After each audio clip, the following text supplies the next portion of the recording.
Be real with me. How many of you thought this was going to be Season 2 of The Legends Career? Well, you're wrong. And if you haven't heard of The Legends Career, do make sure to check out the series which I did on F1 2016. It literally took me 3 seconds to turn that into the filthiest plug of all time. But anyway, what's up guys, and welcome to another video. And as you can tell from the title, today we are going to be assembling the very best, the ultimate F1 grid of all time.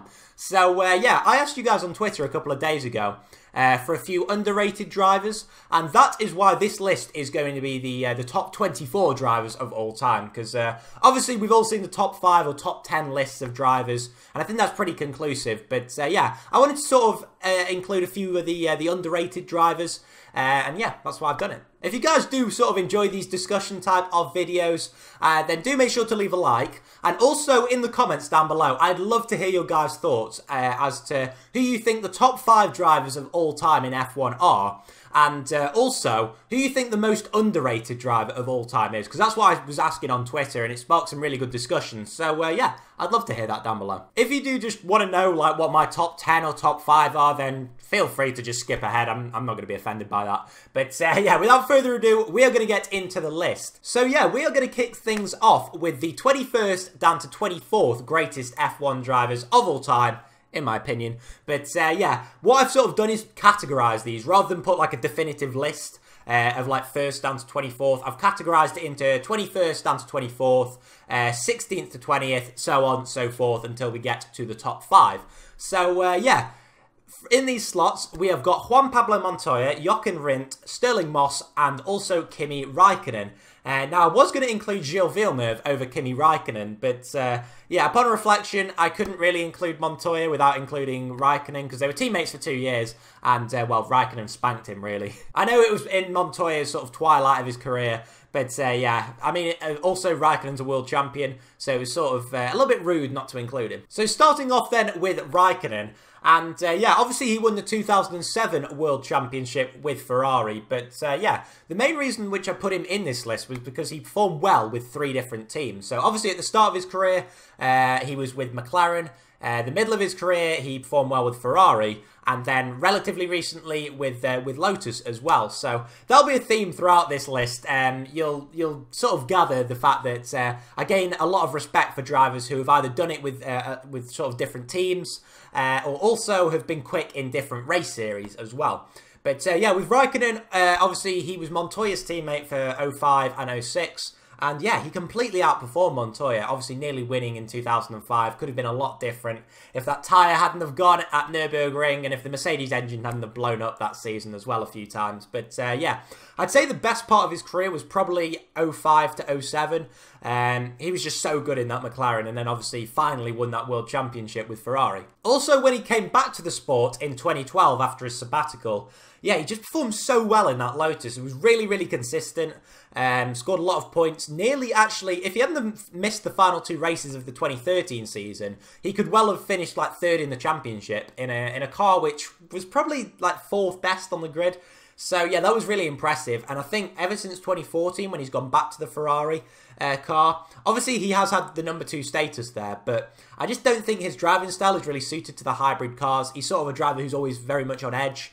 And yeah, just hasn't been suited to them, which is disappointing, because I think if he had performed well since 2014, then he would have been a lot higher up in this list. But yeah, he's the first driver. Next up, we have Juan Pablo Montoya, who we have sort of touched on.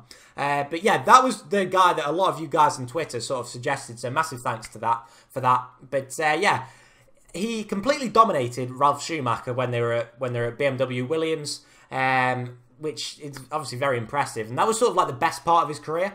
Unfortunately, yeah, in the best part of his career, he was stuck in that Williams car, which wasn't as good as the Ferrari, of course, and even the McLaren as well at times. But yeah, he went to McLaren sort of after his peak, which was when he was partnering Kimi Raikkonen. That was a shame, because I would have loved to see like 03, 04 Montoya in a McLaren car, because I think it could have been a lot different, even in that Ferrari against Schumacher as well.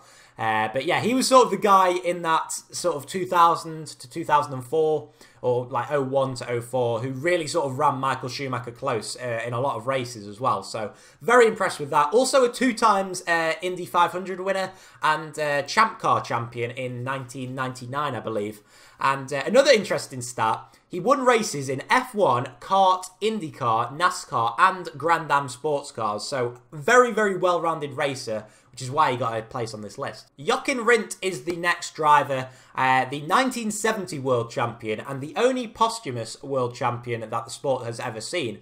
So yeah, tragically, he died in Italy at Monza, aged just 28 as well, with 4 rounds left to go in the season. I believe he had a crash at the Parabolica, impacted with the wall, and yeah, died aged 28, which was horrible, horrible thing to happen. But he'd built up such a lead that season that even though he didn't compete in the last 3 races, he still won the World Championship. So that just shows what an impressive driver he was. Also in 1969, which was when he moved to Lotus, that was when he sort of really came of age and showed that he was a quick driver. So, I mean, goodness knows how many more titles he could have won if he'd have survived that crash. And yeah, it's quite tragic to think, really. He did struggle quite early on in his career with a lot of unreliability, but also something which is a real mark of the man. In 1968, apparently, all but 2 teams on the grid offered him a drive. So that just shows what a great driver he was, and you know, an asset that every team on the grid actually wanted. Finally, in this section of drivers, we have Stirling Moss, who is widely regarded as the greatest driver to have never won a world championship. And him and Montoya are actually the only 2 drivers I've put in who weren't world champions. And yeah, between 1955 and 1961, in those 7 seasons, he finished runner-up 4 times, and in the other 3 seasons, he finished 3rd place. So he pretty much did everything in his powers to win a world championship, was very unlucky not to do so. And I think it's fair to say that he was a real victim of the success that Juan Manuel Fangio and Jack Brabham had at that time. They were sort of the original, like, really, really quick drivers in Formula 1.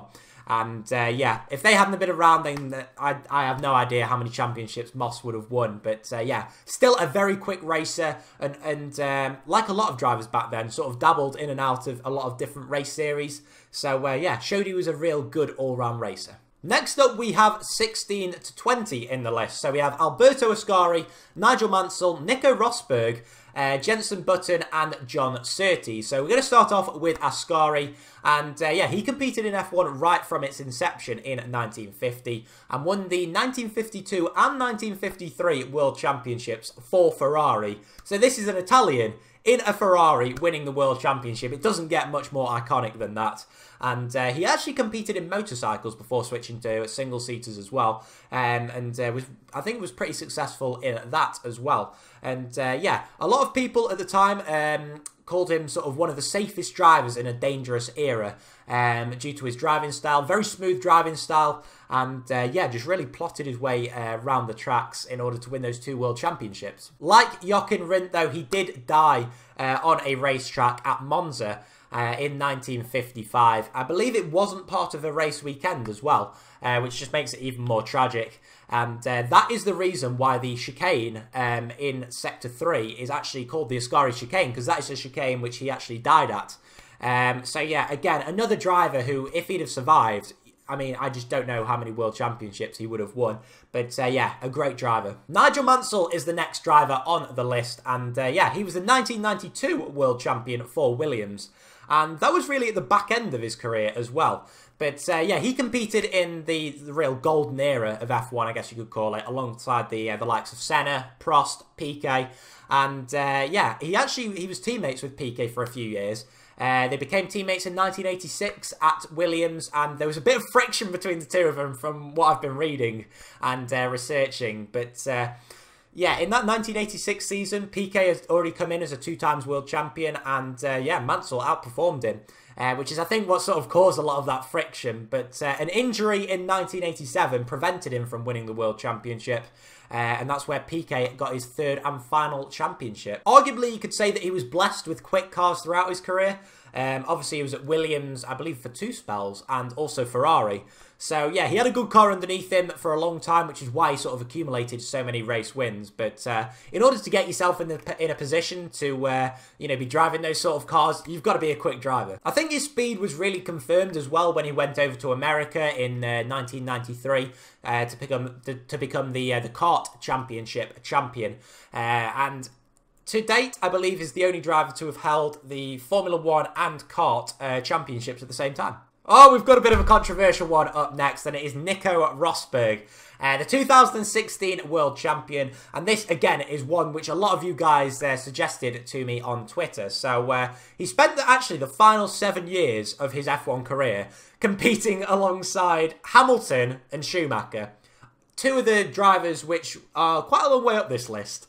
And he very much held his own against those two for the 7 years. I mean, yes, when Schumacher came back to the sport in 2010, he was over the hill, I think, in terms of performance. But you don't just lose that skill overnight to win 7 world championships. And in the 3 seasons that Rosberg and Schumacher were teammates, Rosberg outperformed him every single season and also won a race in 2012, something which Schumacher didn't manage to do for the entire time when he was at Mercedes. Then, of course, Lewis Hamilton moved to Mercedes in 2013, and Rosberg ran him close then and in 2014, and then obviously beat him in 2016. So yeah, 2015 was really the only year where he didn't run Hamilton close, and he had quite a lot of unreliability that season as well. So I think Nico Rosberg gets quite a lot of unneeded criticism, probably because, you know, there's quite tense relationship between him and Hamilton.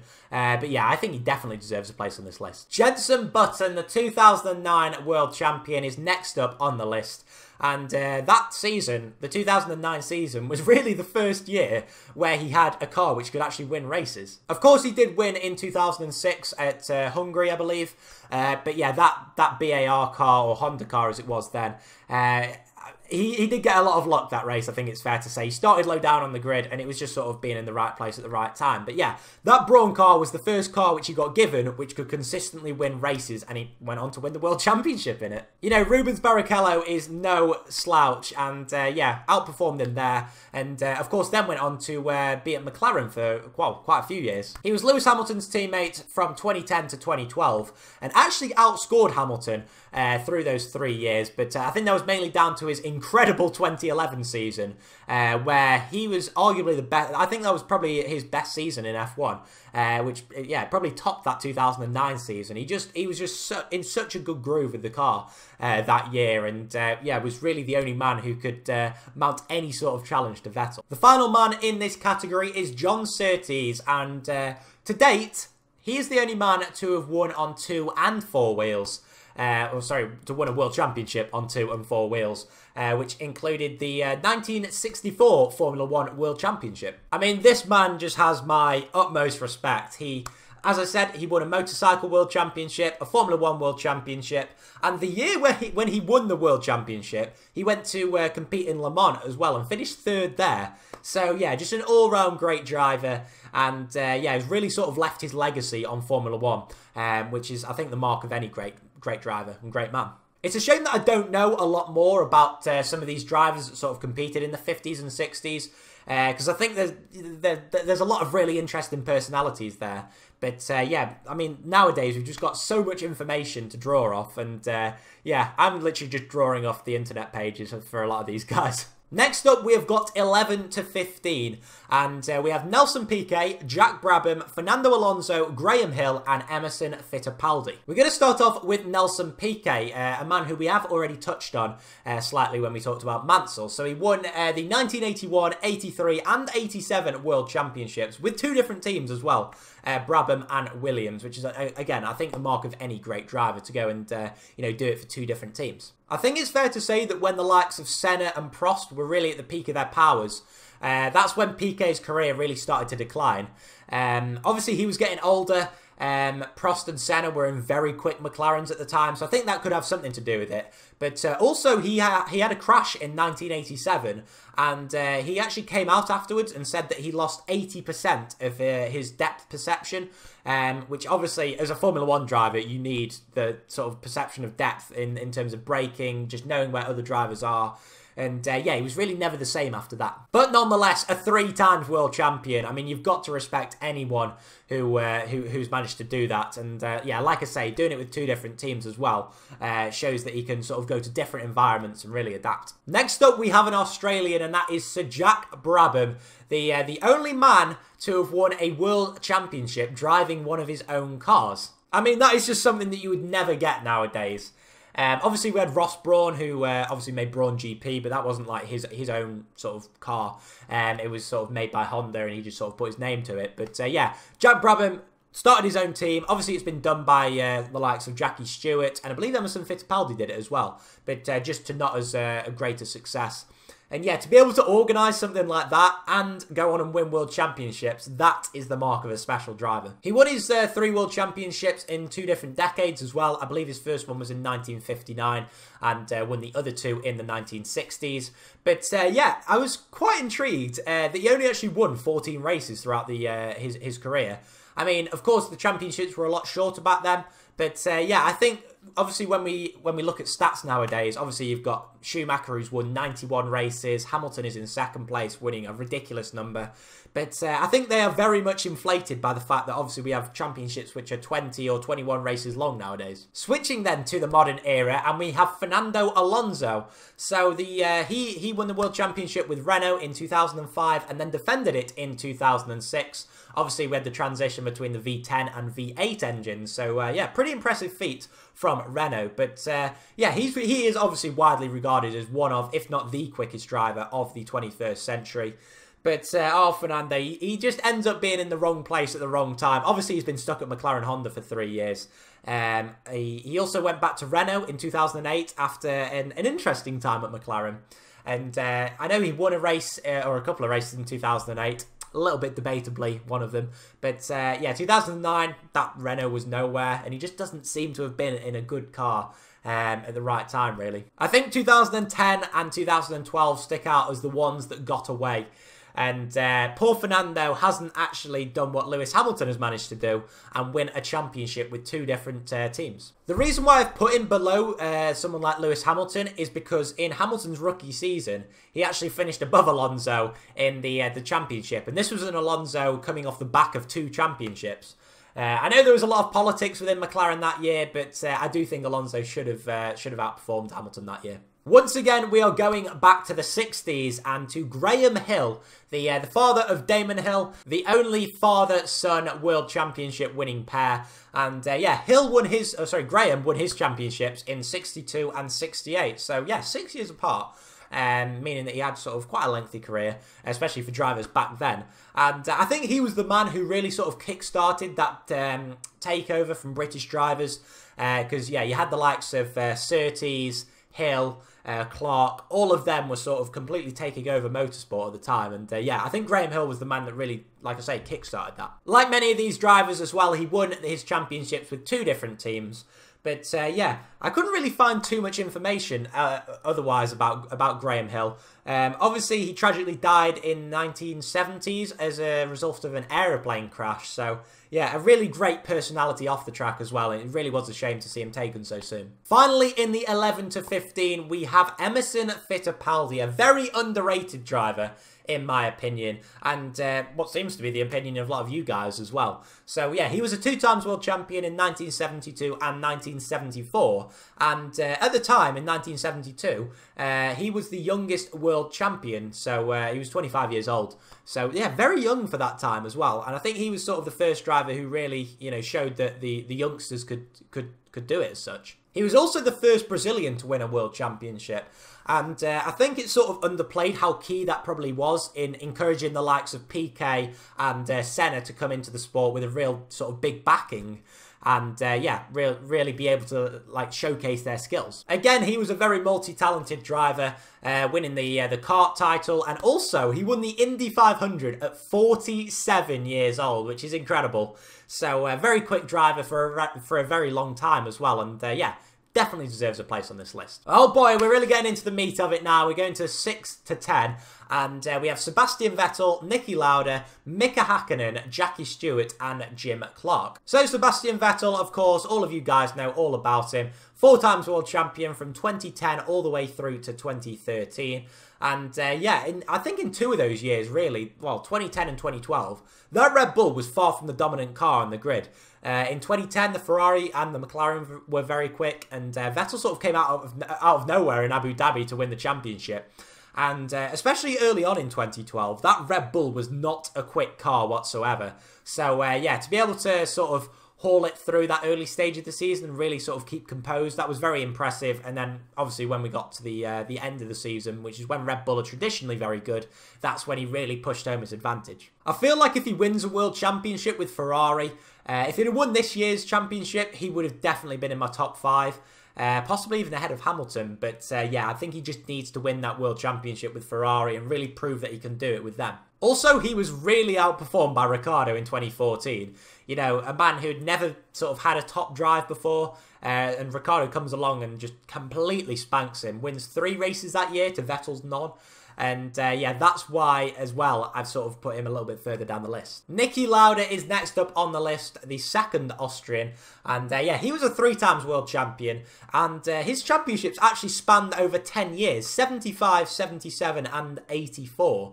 So yeah, he stuck around for a long time. And he's the only man to have won a world championship for McLaren and Ferrari, which is quite interesting, I thought. Also, he had that near fatal accident in 1976, of course, at the Nürburgring. If any of you guys have watched Rush, you'll know exactly what I'm on about. But yeah, to actually come back from that full stop to Formula 1 shows a hell of a lot of determination. And also, to nearly win that 1976 title in the year where you've nearly died and gone up in flames, that is just incredible. And sure enough, he came back the next season in 1977 and won the World Championship.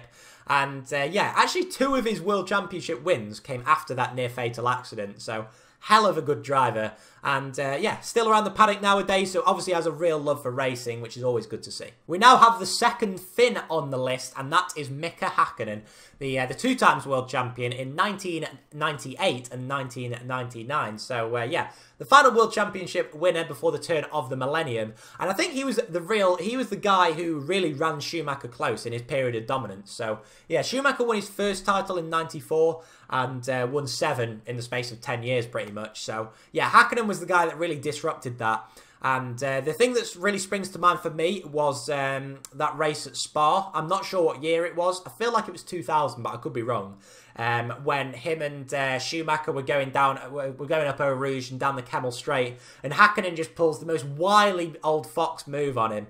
Just, yeah, incredible racer, real good brain, and yeah, just a really, really quick man. I think it was a shame that his 2 World Championship wins sort of came to the back end of his career.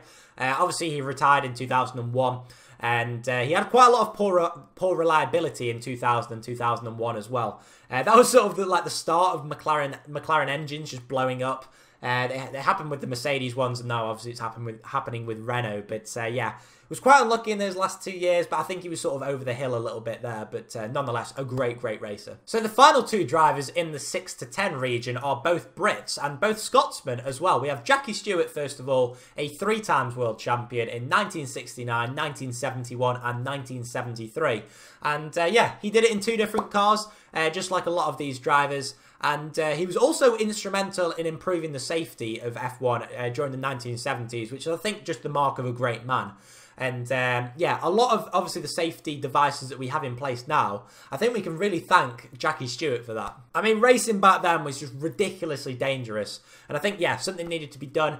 But yeah, on top of that, he was a really quick racer and actually finished runner-up in 2 other championships. So could well have been a 5 times world champion. And there is a reason why he's called the Flying Scotsman. Finally, then, we have Jim Clark, a 2 times world champion in 1963 and 1965. And in both years, interestingly enough, that he won the world championship, he actually achieved maximum points. So back then, it was a little bit of a strange system. So they picked like their best results to go towards the championship. So say there was like 8 races. I think they picked like the best 6. And yeah, Clark won 6 races that year. and was one of the only drivers to have actually won like every single race in a season, which is incredible. And yeah, very, very quick driver. Also, at the time of his death, he was actually the man that held the most victories and most pole positions. Yeah, I think the fact that he's only a 2-time world champion sort of masks the fact that he was a very, very quick driver. And if he hadn't have died, could possibly have gone on to win even more championships. This is it then, the moment you have all been waiting for, my 1 to 5. I actually said it on Twitter a couple of weeks ago, but I've gone for Michael Schumacher, Juan Manuel Fangio, Lewis Hamilton, Ayrton Senna, and Alain Prost. So we're going to start off actually with Alain Prost. So he was a 4-time world champion, and I think he's a very, very underrated driver. I think just because he went up against Senna, of course. Senna was, of course, the flashy driver of the time. And the movie Senna just very much depicts Prost in a, not a negative light as such. I think it does in some scenes, but just sort of regards him as the enemy, which of course it would in a Senna movie. But yeah, he had a very relaxed driving style, which I don't think is sort of the most attractive to fans. Like, I mean, like nowadays, you've got someone like Max Verstappen. Like, I support him personally just because he's a very exciting driver, whereas someone like Alain Prost was of course famous in saying he tried to win races in the slowest possible time. So yeah, he had, like I say, a very relaxed driving style, but also a very intelligent approach. Something which I don't think we've really seen the like of ever since. But yeah, very good driver, and of course beat Senna in a couple of years as well. And that leads me nicely onto Ayrton Senna, who, of course, 3-time world champion, could have been more if he hadn't have died in Imola 1994. I mean, Damon Hill nearly went on to win that world championship that year. And, I mean, no offence to Damon Hill, but I think Ayrton Senna was a better driver than Damon Hill. So if Hill could nearly go on to win the championship, I dread to think what Senna could have done that year. But yeah, arguably the most talented driver of all time in terms of like raw pace. I think in terms of being a thinking driver, probably could have done a lot better. Which is why the likes of like someone like Alain Prost actually ended up beating him some years. But the thing with Senna is that he really did captivate the fans. And the personality of Senna had never been seen before in Formula 1 and has never been seen since. And I think it's fair to say that could well go on for a while. The thing with Senna as well, he would do anything to win. Obviously, the famous collision between him and Prost at the first corner. I think it was it 1990? I feel like it was 1990. When obviously they collided at the first corner at Suzuka. That was very, very dangerous. And I think it sort of played down quite a lot because he's sort of depicted as the hero, obviously, in the Senna movie. But yeah, he'd do anything to win. And I think, like, on the whole, he was a very, very good man at heart as well. 3 to go now, and this video has just gone on for so much longer than I envisaged. But yeah, Lewis Hamilton next up, 4-time world champion. And in my eyes, and in the eyes of many, the greatest qualifier of all time. I mean, he's going up against the likes of someone like Sebastian Vettel, who in like the 4-year period, 2010 to 2013, had a very quick Red Bull car, which was very good at qualifying and showed what a great driver he was. But yeah, in this era, Hamilton has just been unreal in qualifying. You know, he's obviously he's had quick cars throughout his career. But even when he was sort of in like real dogs of McLarens, like 2009, he still managed to win races that year. And yeah, really dragged that car at the grid. Also, he's only been outperformed by 2 teammates throughout the course of his career. Jenson Button in 2011. That was the year where Lewis Hamilton just completely lost his head. And then 2016 to Nico Rosberg, which, yeah, you could say was down to unreliability as well. I would love to see him against Vettel in like a straight fight. In like equal cars. That would be great to really see who is deserving of that top 5 space. But I think the difference with like 2012 Hamilton or like 2011, 2012 Hamilton and 2017 Hamilton is he is a hell of a lot more focused and level-headed now. Like there'd be some times back then where he'd like turn up to a race weekend and you just know that Hamilton wouldn't be on it because his head just wasn't in the right place. Whereas now he turns up to every race weekend and you think, yeah, Hamilton could win this race. So the penultimate driver is Juan Manuel Fangio, a 5 times world champion. And he could just completely dominated that first decade of Formula 1. So, yeah, I think he was sort of like the original man to really dominate the sport. And, yeah, he really did get a good formula. Those 5 World Championships as well, he won them with 4 different teams, something which has never been seen again in the sport. And I doubt it'll be seen for a very long time as well. I mean, I could be wrong, but it's just so difficult to do that nowadays. But, yeah, he was just a class above anyone at the time. And it would be interesting, actually, to see whether he'd be able to do it now. Whether he'd still be able to, obviously, perform with the best of them. That's why this list is so difficult to compile, because, obviously, you've got different drivers in different eras. It's a little bit like comparing Diego Maradona and Lionel Messi, and, like, Cristiano Ronaldo, Pele, those sort of guys. And also in Formula 1, that's coupled with the fact that the cars aren't equal, so... yeah, it's very, very difficult to compile this list, but I would definitely love to see what Fangio could do in modern F1. Another interesting stat about Fangio, he actually won nearly half of the races that he entered, which is pretty mad. So, yeah, pretty much 1 in 2 race weekends he'd win, which is staggering, to say the least. Last but not least, I think, undeniably, the greatest F1 driver of all time is Michael Schumacher, a 7 times world champion, 5 times with Ferrari, 2 times with Benetton. And, yeah, he was the guy that really sort of transitioned, like, the... I don't know how to really put it. I guess you could say, like, the Playboy stage of F1 to the modern day, like, athletes in F1. He was the guy who would, like, train, like, day in, day out, get his fitness up, and that's what really sort of made him a class above the rest. Much like Senna, he'd do anything to win. Obviously, in 1994, he had a controversial collision with Damon Hill, which meant he won the World Championship. And then in 1997, where he collided with Jacques Villeneuve and was subsequently disqualified from the championship. 2006, Monaco as well, where he parked it at Rascasse. That was a bit strange. And, yeah, he did do, obviously, a number of questionable things. But all round, just an incredible racer. And great brain. Like, tactically, he was just incredible.